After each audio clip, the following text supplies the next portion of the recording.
Exercise 4B, single option correct. Question number 1. इसमें बोला है एक पार्टिकल है जो कांस्टेंट एंगुलर वेलोसिटी से चल रहा है सर्कल पे। तो इसमें क्या सही है? तो जैसे अगर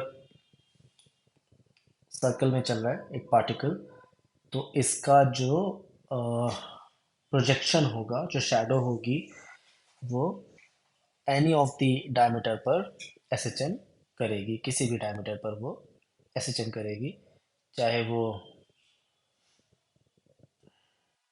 अब जैसे बी में लिखा है कि projection of the particle on any one of the diameter execute SHM, मतलब ये कह रहा है कि किसी एक डायमीटर पर ही प्रोजेक्शन एसएचएन करता है। तो ऐसा नहीं है, आप कोई भी डायमीटर इसमें ड्रॉ कर लो, चाहे वो एक्स एक्सिस हो, चाहे वो वाई एक्सिस हो, चाहे वो एक्स वाई एक्सिस ना भी हो, कोई रैंडम एक्सिस हो, तो किसी पर भी जो प्रोजेक्शन आएगा वो एसएचएन करेगा।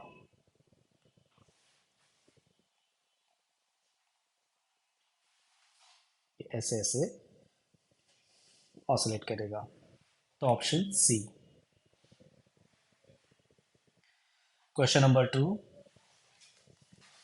एक हॉरिजॉन्टल सरफेस है जो ऊपर और नीचे मूव कर रही है और उसका एम्पलीट्यूड दिया हुआ है और कंटिन्यूसली इन कांटेक्ट। तो जस्ट लूज की जो कंडीशन होती है इसमें, वो नॉर्मल रिएक्शन को जीरो करना होता है।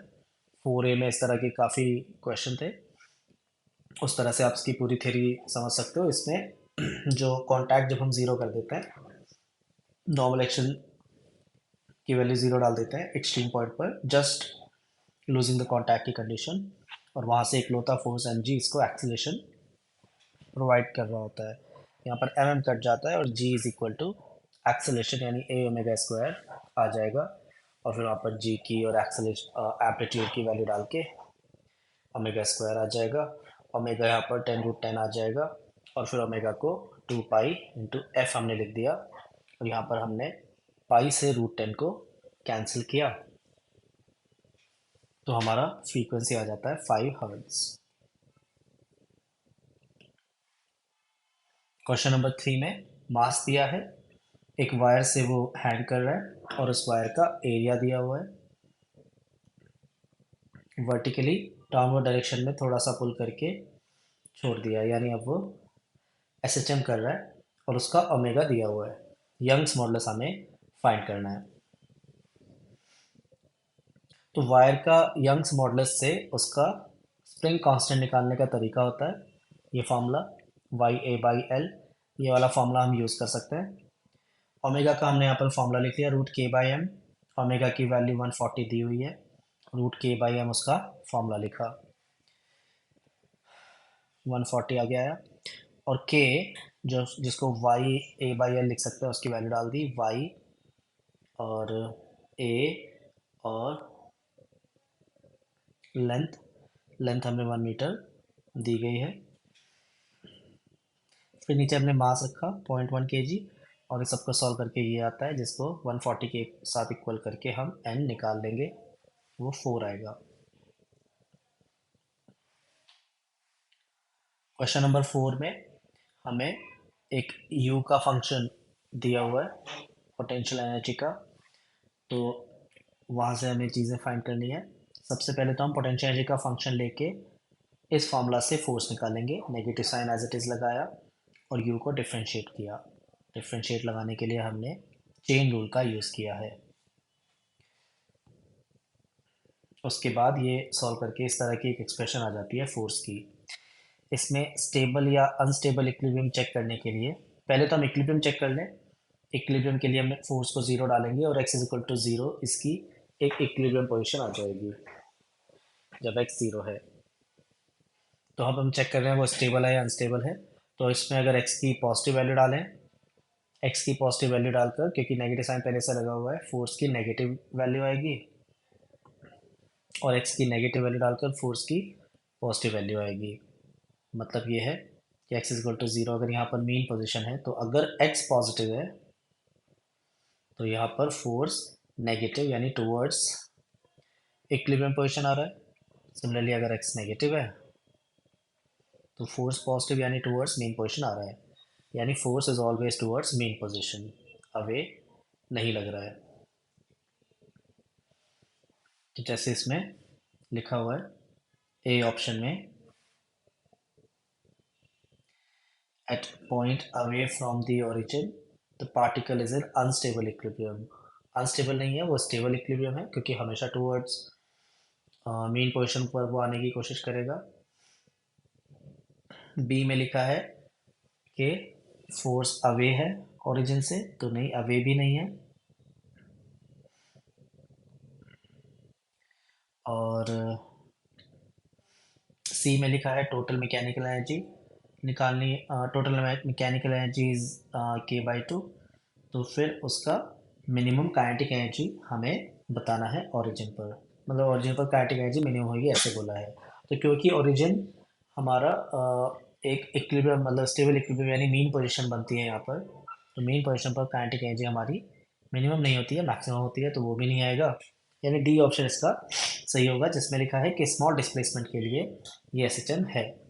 तो उसको शो करने के लिए देखो हम क्या करेंगे, अगर एक्स की वैल्यू स्मॉल ले लें तो ये जो हमारी एक्स्ट्रा इसमें टर्म आ रही है, इसको अगर सॉल्व कर ले, इसको लिखा जा सकता है 1/e⁻x²। और अगर x बहुत छोटा है तो ये e⁻0 टाइप होगा, और e⁻0 को हम 1 लिख सकते हैं, तो ये this value will be very close to 1।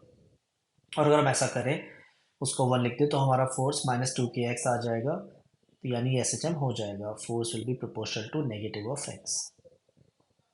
तो स्मॉल x की वैल्यू के लिए ये एस एच एम हो जाएगा, यानी ऑप्शन डी।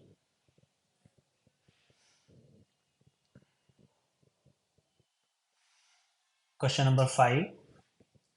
क्वेश्चन नंबर 5 में काफ़ी इन्फॉर्मेशन दी हुई है, लेकिन इसमें काम की इन्फॉर्मेशन बस इतनी सी है, देखो कि v स्पीड से 45 डिग्री पर इसको प्रोजेक्ट किया है, जैसे डायग्राम में भी दिया है,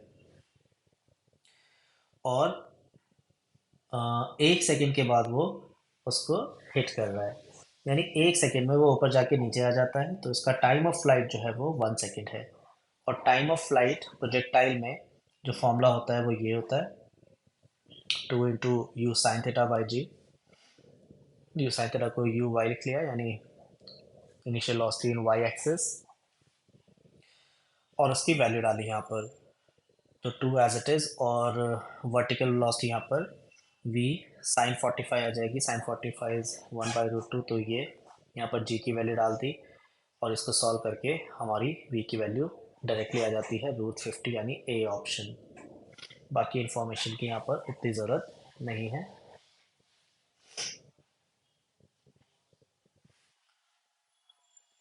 क्वेश्चन नंबर 6, इसमें सिंपल पेंडुलम का टाइम पीरियड t1 दिया हुआ है, और अगर उसका जो पॉइंट जिससे वो सस्पेंडेड है वो इतनी इस रेट से चले, या इस इक्वेशन के अकॉर्डिंग चले, तब उसका टाइम पीरियड t2 है।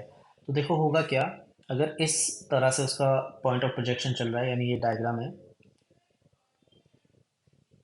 इसमें आपका जो पॉइंट ऑफ प्रोजेक्शन है ये ऊपर की तरफ चल रहा है, तो हमने वहाँ से पहले तो डिफ्रेंशिएट करके वेलोसिटी निकाल ली, फिर उसको डिफ्रेंशिएट करके एक्सेलेरेशन निकाल लिया वाई एक्सिस में, जिसमें k की वैल्यू डाल के एक्सेलेरेशन 2 आ जाता है। यानी सेकेंड केस में पॉइंट ऑफ प्रोजेक्शन का बस एक्सेलरेशन है, और ऐसे केस में हम जी इफेक्टिव यूज़ कर लेते हैं, जो कि g+a हो जाएगा, इसको 12 लिख लेंगे। अब हमें पता है कि टाइम पीरियड का फॉर्मूला है 2π√L/g, वहाँ से ये प्रोपोर्शनैलिटी आ जाएगी g के साथ, और इस प्रोपोर्शनैलिटी से अगर हम रेशो ले लें, तो हम लिखेंगे T1/T2 का square is equal to G2/G1, inversely proportional है तो हमने उल्टा किया, 1/2 का 2/1। सेकेंड केस में हमारा g+a है, फर्स्ट केस में ये बस g है, तो 12/10 यानी 6/5 जो है आंसर आ जाएगा।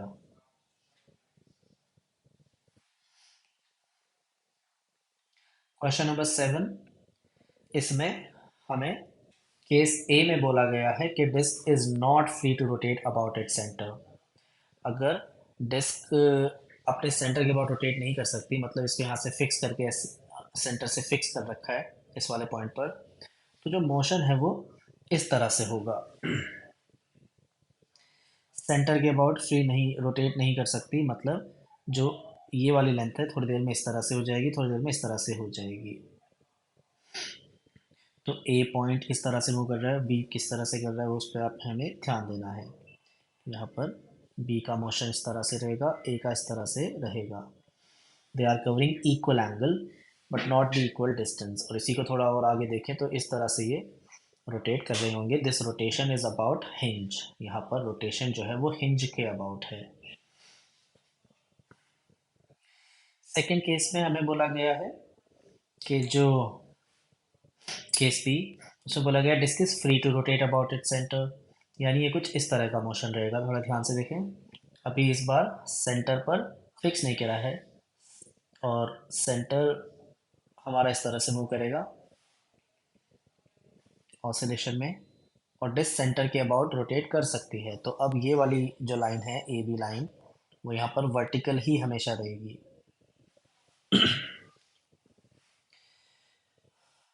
तो यहाँ पर ये रोटेट नहीं कर पाएगी। तो एक तरह से आप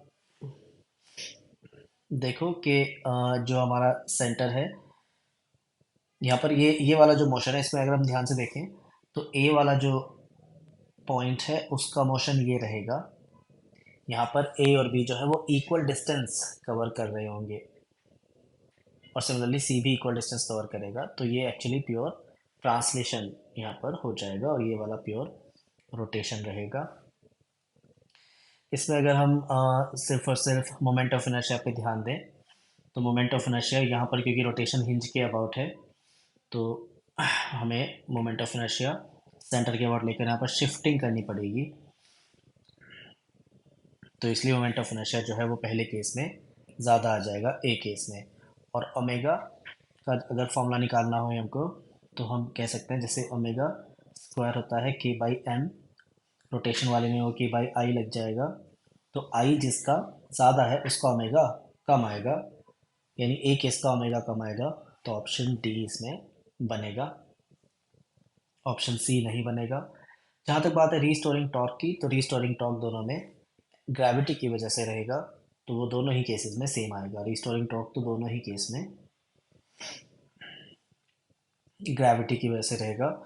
और अगर ये एंगल हमारा थीटा है तो ये थीटा हो जाएगा,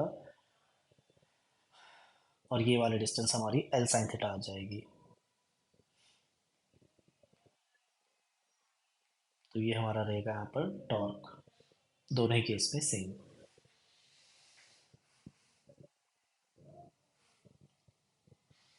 क्वेश्चन नंबर 8 में हमें फिजिकल पेंडुलम के फॉर्मूला से करना है। बहुत सारी सिचुएशंस हैं फिजिकल पेंडुलम का, इस तरह से ये वाला फॉर्मूला हम यूज़ कर सकते हैं। इसकी एक्सप्लेनेशन एक्सरसाइज 4A के पार्ट एफ में क्वेश्चन नंबर 22 में आप चेक कर सकते हो।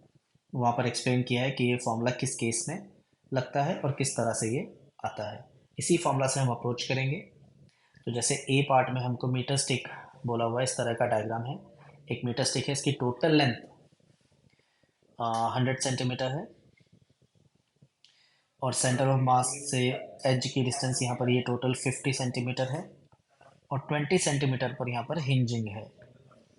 यहाँ पर हमने इसको हिंज करा है, और ये इसका सेंटर ऑफ मास है। हिंज हमने 20 सेंटीमीटर पर करा है, तो जो हिंज से सेंटर ऑफ मास की जो डिस्टेंस रहेगी डी, वो 30 सेंटीमीटर यहाँ पर आ जाएगी 50 में से सब्ट्रैक्ट करके। तो ए पार्ट में हम डी ले लेंगे 30 सेंटीमीटर, और मोमेंट ऑफ इनर्शिया हम ले लेंगे वो भी हिंज के अबाउट। तो सेंटर ऑफ मास के अबाउट जैसे ml²/12 होता है, उसकी शिफ्टिंग कर देंगे डी से पैरेलल एक्सिस थ्योरम लगा के। इन दोनों को यूज़ करके हम टाइम पीरियड फाइंड कर लेंगे। बी पार्ट में हमारे पास एक रिंग है रेडियस आर की, और वो सस्पेंड कर रखा है पेरीफेरी से। तो बी पार्ट में एक रिंग और पेरीफेरी से यहाँ पर सस्पेंडेड है, तो यहाँ पर ये हिंज हो जाएगा। जबकि सेंटर ऑफ मास यहाँ पर है, तो उनके बीच की जो डिस्टेंस है डी, वो आर रहेगी। और मोमेंट ऑफ इनर्शिया भी हमें हिंज पॉइंट के अबाउट निकालना है, तो mr² जो सेंटर ऑफ मास के अबाउट है वहाँ से शिफ्टिंग करनी पड़ेगी, तो प्लस mt²। डी की वैल्यू आर डाल देंगे, और मोमेंट ऑफ इनर्शिया 2mr² ले लेंगे। फिर उसके बाद वापस से हम अपना टाइम पीरियड का फॉर्मूला यूज़ कर लेंगे। सी पार्ट एग्जैक्टली सेम है जो हमने एफ पार्ट में क्वेश्चन 22 डिस्कस किया है एक्सरसाइज 4A में। डी पार्ट में हमारे पास एक डिस्क है और उसको r/2 से हमने r/2 डिस्टेंस पर सेंटर से सस्पेंड करा है, तो इसमें डी की वैल्यू r/2 आ जाएगी। यहाँ पर इसका सेंटर मास है और यहाँ हमने इसमें हिंज करा है, ये हिंज है, तो ये चीज़ ऐसे डी हो जाएगी r/2। और फिर मोमेंट ऑफ इनर्शिया भी सेंटर मास के अबाउट mr²/2 होता है, प्लस शिफ्टिंग कर देंगे डी डिस्टेंस से और इन वैल्यूज़ को यूज़ कर लेंगे टाइम पीरियड के फॉर्मूला में।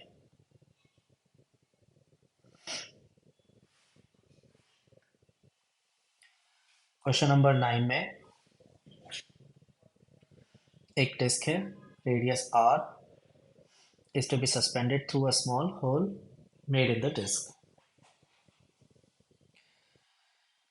Minimum possible time period disk का of the disk for small oscillation. हमें जो टाइम पीरियड है उसको मिनिमम करना है, मिनिमाइज करना है, सबसे कम वैल्यू उसकी चाहिए। और फिर पूछा है what should be the distance of hole from centre for time period to be minimum. तो इससे देखो जैसे पिछले क्वेश्चन के जैसे ही फॉर्मूला वही लगेगा, time period is equal to 2π√I/mgd। Distance यहाँ पर हमने x ले ली जो कि वेरिएबल है जिसकी वैल्यू हमें फाइंड करनी है टाइम पीरियड को मिनिमम करने के लिए। यहाँ पर इसको हिंज करा है और ये इसका सेंटर ऑफ मास है। फिर हमने x हमारा वेरिएबल है, फिर हमने मोमेंट ऑफ इनर्शिया लिखा हिंज के अबाउट, तो सेंटर के अबाउट इतना होता है, प्लस शिफ्टिंग कर दी पैरेलल एक्सिस थ्योरम से।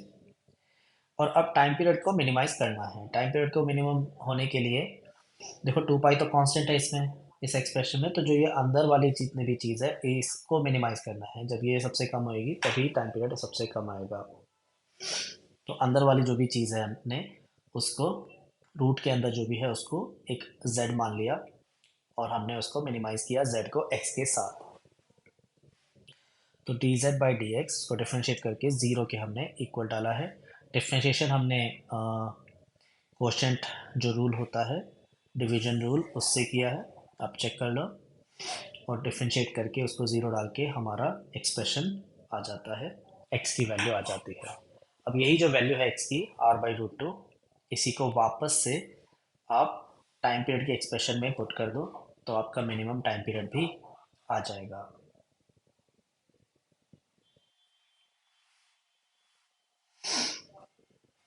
क्वेश्चन नंबर 10 फिर से फिजिकल पेंडुलम का है। इस बार हिंज हमारे पास एक सर्कुलर वायर है, मतलब रिंग है, और उसका एम्पलीट्यूड हमें दिया हुआ है, टाइम पीरियड 2 सेकेंड भी दिया हुआ है। और ए पार्ट में हमें उसकी रेडियस निकालनी है। तो यहाँ पर हिंज किया है, यहाँ पर सेंटर ऑफ मास है, तो जो उनके बीच की डिस्टेंस है वो r है। यहाँ पर d is equal to r, d को हमें r लेके चलना है। और टाइम पीरियड का हमने फॉर्मूला लिखा 2π√I/mgd, d की वैल्यू r डाल दी। और मोमेंट ऑफ इनर्शिया हमने सेंटर ऑफ मास का mr² होता है प्लस md², शिफ्टिंग कर दी हमने, हिंज के अबाउट मोमेंट ऑफ इनर्शिया निकाला। कुल मिलाकर हमारी ये एक्सप्रेशन आ जाती है 2π√2r/g। टाइम पीरियड की वैल्यू डाल दी हमने 2 सेकेंड जो कि हमें क्वेश्चन में दी हुई है। फिर दोनों तरफ स्क्वायर किया और सॉल्विंग करके हमारी रेडियस की वैल्यू आ जाती है 1/2 मीटर।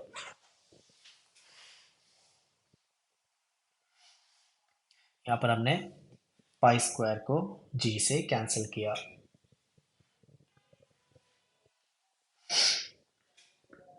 बी पार्ट में हमको बोला गया है speed of particle farthest away from point of suspension as it goes through its mean position. देखो यहाँ पर हमने हिंज कर रखा है और इस वाले पॉइंट की बात हो रही है जो फारदेस्ट अवे है, और मीन पोजीशन की बात हो रही है। मीन पोजीशन पर हमें पता है वेलोसिटी जैसे मैक्सिमम होती है, तो मैक्सिमम वेलोसिटी का फॉर्मूला हमारा ए ओमेगा लगता है। अब उसी एनालॉजी से, क्योंकि हम रोटेशनल एसिस्टेम की यहाँ पर बात कर रहे हैं, तो वहीं से एनालॉजी लेंगे और वेलोसिटी की जगह लिखेंगे एंगुलर वेलोसिटी। यहाँ पर ओमेगा डैश एंगुलर फ्रीक्वेंसी नहीं है, अलग चीज़ है, एंगुलर वेलोसिटी है। ये चीज़ें हमने 4A में डिस्कस करी थी। और उसका फॉर्मूला आ जाना चाहिए एम्पलीट्यूड, जो कि अब हमने मीटर में ना लेके, डिस्टेंस में ना लेके, एंगल में लिया है एम्पलीट्यूड। और ये वाला ओमेगा यहाँ पर एंगुलर फ्रीक्वेंसी रहेगा, जो कि एक कांस्टेंट है जिसकी वैल्यू हमें पता है, क्योंकि हमें टाइम पीरियड दिया हुआ है 2 सेकेंड, 2 पाई बाय ओमेगा लिख के हमने ओमेगा की वैल्यू निकाल ली। इस एनालॉजी से हम मीन पोजीशन पर इसकी एंगुलर वेलोसिटी निकाल पाएंगे। एक बार अगर हमने एंगुलर वेलोसिटी निकाल ली, तो वेलोसिटी के लिए हम लिखेंगे v is equal to r omega. यहाँ पर ओमेगा एंगुलर वेलोसिटी होता है v is equal to r omega में, और r होता है डिस्टेंस, डिस्टेंस फ्रॉम हिंज। तो यहाँ पर जो r है वो डायमीटर है, उस पर ध्यान देंगे, जो कि एक्चुअली 2r है। ओमेगा डैश जो कि एंगुलर वेलोसिटी है, उसकी वैल्यू पहले फाइंड करते हैं। थीटा नॉट जो कि 2 डिग्री दिया है, उसको रेडियन में कन्वर्ट किया, और ओमेगा की वैल्यू हमने निकाली पाई। यहाँ से हमारा एंगुलर वेलोसिटी उसका आ जाता है। एंगुलर वेलोसिटी के बाद हम v is equal to r omega लिखेंगे वेलोसिटी निकालने के लिए। स्मॉल r यहाँ पर डिस्टेंस होता है, जो कि डायमीटर होएगा, और ओमेगा डैश की वैल्यू हम निकाल चुके हैं। कैपिटल R हमारा हाफ है, तो 2r की वैल्यू 1 आएगी, ये 2r 1 रहेगा, और ओमेगा डैश की वैल्यू ही यहाँ पर मीटर पर सेकेंड में वेलोसिटी हो जाएगी। सी पार्ट में फिर हमें एक्सेलेरेशन निकालना है इस पार्टिकल का जब वो मेन पोजीशन से जाता है। देखो मेन पोजीशन पर, क्योंकि इसका ओमेगा मैक्सिमम है, तो इसका एक्सेलेरेशन जैसे जीरो होगा, इस तरह का आपके दिमाग में आया होगा, वो जो एक्सेलेरेशन होगा वो अल्फा वाला होगा। मेन पोजीशन पर इसकी ओमेगा यानी एंगुलर वेलोसिटी मैक्सिमम और एंगुलर एक्सेलेरेशन जीरो रहा होगा। एंगुलर एक्सेलेरेशन जीरो है, अल्फा जीरो है, तो टेंजेंशियल एक्सेलेरेशन जीरो आ जाएगा। लेकिन क्योंकि मोशन सर्कुलर है, तो इसका एक दूसरा एक्सेलेरेशन यानी सेंट्रीपिटल एक्सेलेरेशन आएगा, जिसका फॉर्मूला हम आर ओमेगा स्क्वायर लिख सकते हैं। यहाँ पर ओमेगा डैश लेंगे, क्योंकि एंगुलर वेलोसिटी होएगा। डिस्टेंस की वैल्यू 2r डाली, ओमेगा डैश की वैल्यू हम पहले निकाल चुके हैं, उसका स्क्वायर किया, और सॉल्व करके हमारा सेंट्रीपिटल एक्सेलेरेशन आ जाता है। मीन पोजीशन पर इसका सेंट्रीपिटल एक्सेलेरेशन होगा, और ये सेंट्रीपिटल एक्सेलेरेशन इस पार्टिकल का टूवर्ड्स हिंज होगा। फिर डी पार्ट में हमें एक्सट्रीम पोजीशन पर निकालना है एक्सेलेरेशन। तो एक्सट्रीम पोजीशन पर कुछ ऐसा डायग्राम बनेगा। एक्सट्रीम पोजीशन पर जैसे हमें पता है वेलोसिटी जीरो हो जाती है, एंगुलर वेलोसिटी जीरो हो जाएगी, वेलोसिटी जीरो हो जाएगी, तो सेंट्रीपिटल एक्सेलेरेशन नहीं आएगा, वो जीरो आ जाएगा। लेकिन इस बार टेंजेंशियल एक्सेलेरेशन आ जाएगा। उसके लिए हमने एफपीडी बनाया, mg नीचे, और उसका एक कंपोनेंट इसको वापस ला रहा होगा। कंपोनेंट यहाँ पर mg sin थीटा रहेगा, और ये mg sin theta force will provided acceleration, tangential acceleration, जो कि g थीटा नॉट आ जाएगा। sin थीटा स्मॉल है, तो इसलिए थीटा लिख दिया, क्योंकि एंगल यहाँ पर 2 डिग्री दिया है, जो कि एक स्मॉल एंगल है। जी इंटू थीटा नॉट की वैल्यू 2 डिग्री, जिसको रेडियन में कन्वर्ट कर दिया, यहाँ से हमारा टेंजेंशियल एक्सेलेरेशन आ जाता है।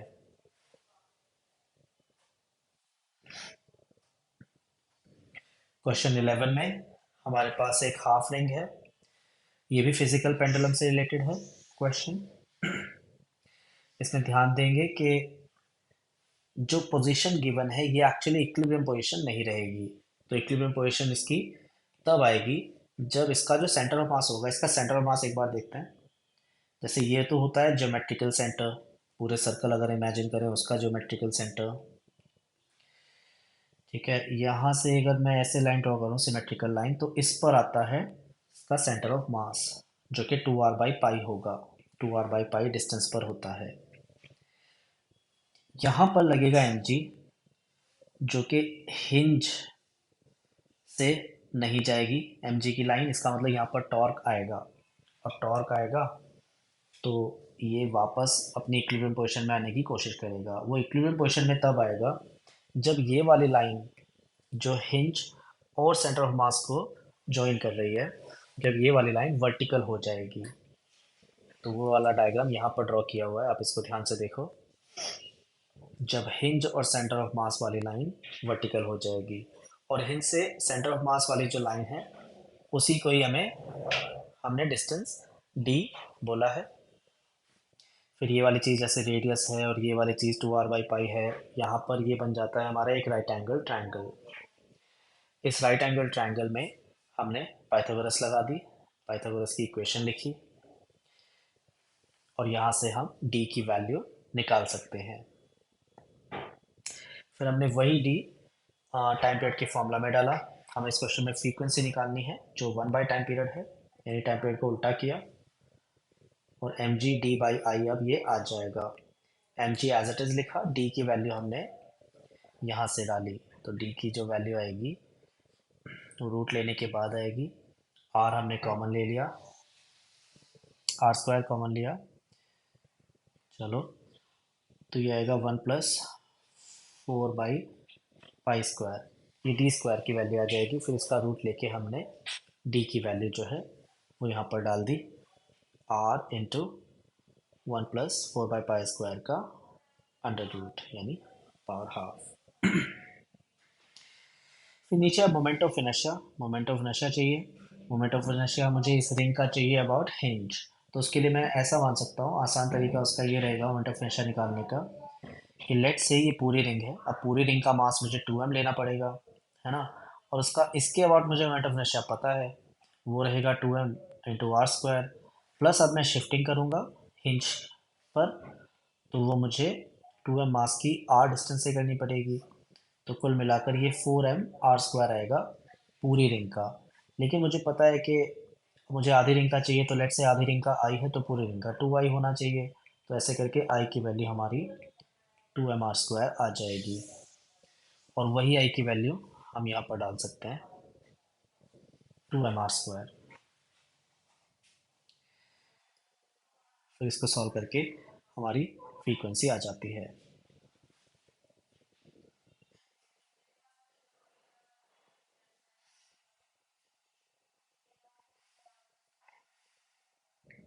क्वेश्चन 12, इसमें एक रॉड है हमारे पास, एल लेंथ की स्मॉल ऑसिलेशंस हैं, और हमें बतानी है distance between centre of mass and the axis such that time period is minimum। Time period को हमें फिर से मिनिमाइज करना है। तो हमने टाइम पीरियड का फॉर्मूला लिखा, 2π√mgd। डिस्टेंस यहाँ पर हमने x ले ली, वही हमें फाइंड करनी है, वो हमारा वेरिएबल है।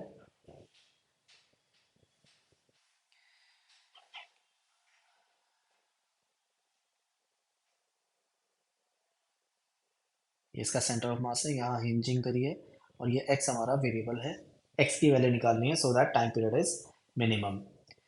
Divide by moment of inertia लिखना होता है। मोमेंट ऑफ इनर्शिया सेंटर के अबाउट इतना है, लेकिन शिफ्टिंग करेंगे, हिंज हिंज तक लेकर जाएंगे पैरेलल एक्सिस थ्योरम लगा के। ये जो टाइम पीरियड की एक्सप्रेशन है इसको मिनिमाइज करना है, तो डिफ्रेंशिएट करके जीरो के पुट करेंगे। डिफ्रेंशिएशन इस बार प्रॉपर्ली किया है, आप एक बार देख लो डिटेल में। 2π कांस्टेंट है एज इट इज, फिर रूट ऑफ समथिंग लिखा हुआ है, तो वो समथिंग की पावर लाइक हाफ हो जाएगा, वो इधर आएगा। फिर पावर में से 1 सब्ट्रैक्ट करेंगे, फिर चेन रूल लगाएंगे, तो अंदर वाली चीज़ को डिफ्रेंशिएट करना पड़ेगा, वो हमने डिवीजन रूल लगा के किया है, आप चेक कर लो। और फिर इसको ज़ीरो पुट करने के लिए एक रूट हमारा आएगा इन दोनों चीज़ को इक्वल करके, क्योंकि यहाँ पर माइनस साइन है तो उसी को आगे हमने सॉल्व किया, और हमारी x की वैल्यू आ जाती है। इस x की वैल्यू के लिए टाइम पीरियड जो है वो मिनिमम आएगा, और यही वाली x की वैल्यू उठा के अगर हम वापस अपने टाइम पीरियड वाले में डाल दें, टाइम पीरियड के एक्सप्रेशन में, तो मिनिमम टाइम पीरियड भी आ जाएगा।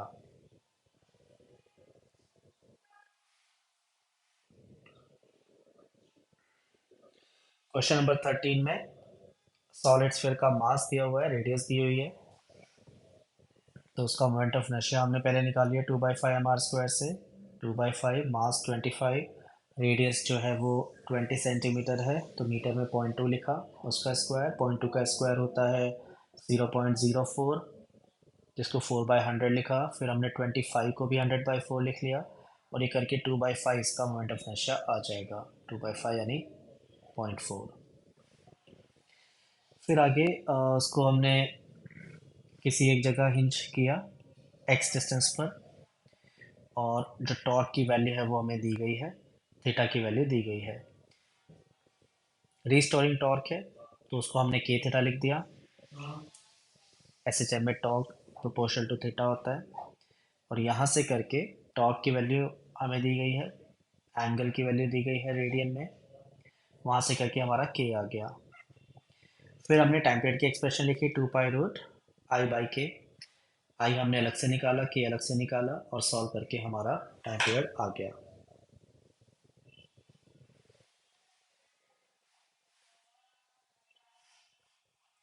क्वेश्चन नंबर 14 में एक स्टैंडर्ड एक्सप्रेशन लिखी हुई है आर वेक्टर की।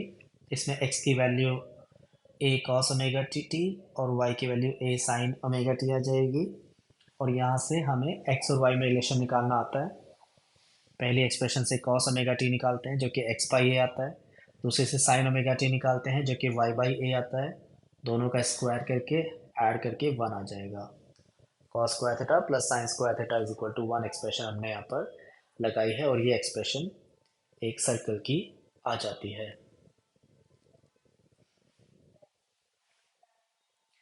क्वेश्चन नंबर 15 में एक एक्सप्रेशन हमें दी गई है, इसमें थोड़ा सा मैथ्स लगाना है हमको।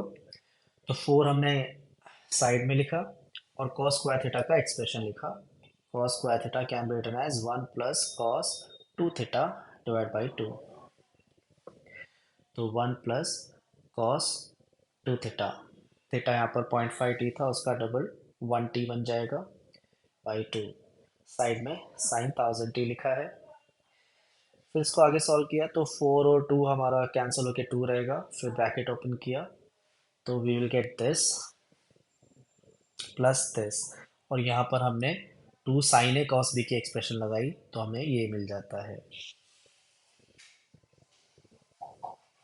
Now as you can see this thing, this expression is a combination of 3 different SHMs, उन सबके ओमेगा भी हमारे सामने हैं और एम्पलीट्यूड भी।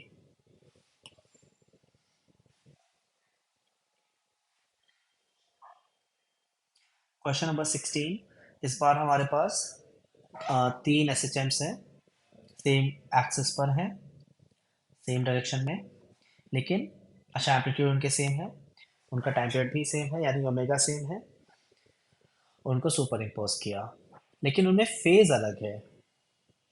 Each differs in phase from the next by 45 degree, यानी अगर एक एम्पलीट्यूड हमारा यहाँ पर है तो दूसरा 45 डिग्री पर है, और फिर तीसरा उससे भी 45 डिग्री पर है, ऐसे 3 एम्पलीट्यूड हैं, और हमें बस इन तीनों का रिजल्टेंट जो है निकालना है। रिजल्टेंट के लिए हमने पहले इन दोनों को उठा लिया, 90 डिग्री उनके बीच का गैप है, तो a√2 उनका रिजल्टेंट आएगा, और उन दोनों का जो रिजल्टेंट आएगा a√2 एकदम बीचों बीच आएगा यानी 45 डिग्री पर, और उसी डायरेक्शन में एक तीसरा a भी है, तो इन दोनों को ऐड करके ये हमारा रिजल्टेंट एम्पलीट्यूड आ जाता है, यानी ए ऑप्शन। जो रिजल्टेंट की फेज आएगी वो फर्स्ट के कंपैरिजन में 45 डिग्री पर है, क्योंकि वो यहीं पर ही आएगी बीच वाले ए के अलॉन्ग, तो वो 45 डिग्री पर आ जाएगी, तो बी ऑप्शन नहीं आएगा। सी ऑप्शन में हमें एनर्जी की बात करनी है, तो किसी भी एक की एनर्जी हाफ के ए स्क्वायर होनी चाहिए, और तीनों की मिलाकर जब हम एनर्जी लिखेंगे तो वो होनी चाहिए हाफ के, और अब एम्पलीट्यूड जो आया था उसका स्क्वायर, जहाँ से हमारी ये एक्सप्रेशन बन जाएगी, यानी ऑप्शन सी सही है। डी में लिखा है resulting motion is not SHM, जो कि सही नहीं है।